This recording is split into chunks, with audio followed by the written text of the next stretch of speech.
All right, so these are basically water waves on the deep side. So we have 5 wave fronts over there.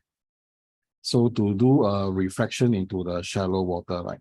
Step number 1, we need to determine the general direction of the wave.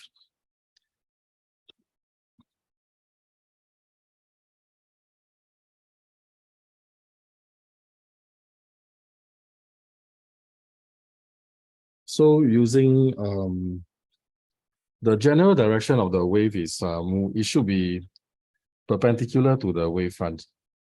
So let's say I pick somewhere here. I pick this particular wave. Okay, so my general direction will be this direction. Okay, bear in mind, the general direction and all the wave should be perpendicular. So that's the direction where the wave is traveling. So next, number 2, draw in the normal. Normal with respect to your general wave direction. So this is the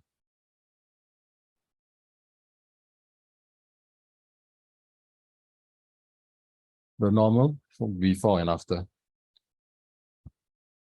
Now, the next thing to take note is what happens when it goes into deep and shallow water.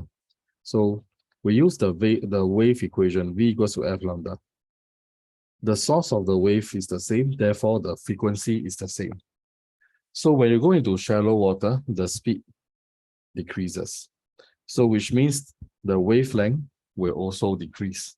So we will take this to understand that when you cross over to the shallow region, the space within the 5 waves over there should be closer together. Okay, next.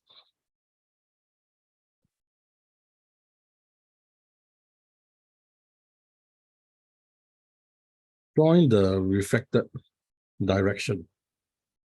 So because you are moving closer, so the wave will move towards the normal. So which means that the blue line will now move closer towards the normal, indicating, right, this to be the new general direction of the wave. Okay, so that is step number 3. Now, step number 4.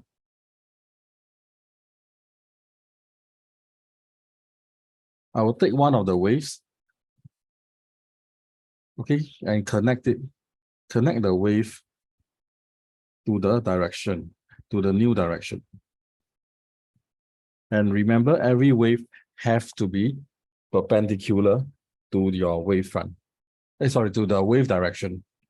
So to make it easier, right, the easier wave to pick is the one on top, above the wave, because from here so from this point, the wave will bend.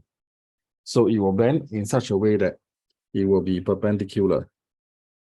So from here, I will draw a perpendicular line.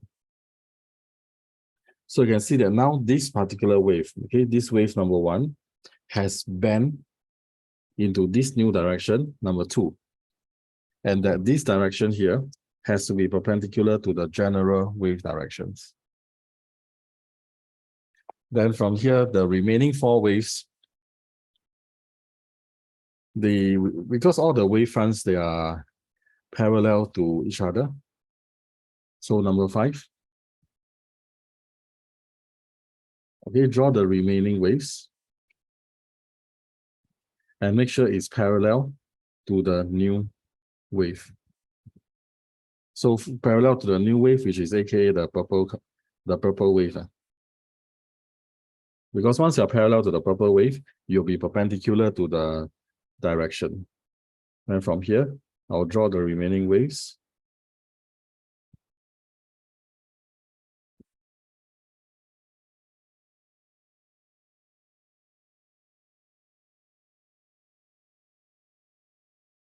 So after passing through the boundary, they bend inwards. So that will be the 5 waves after passing through the shallow water.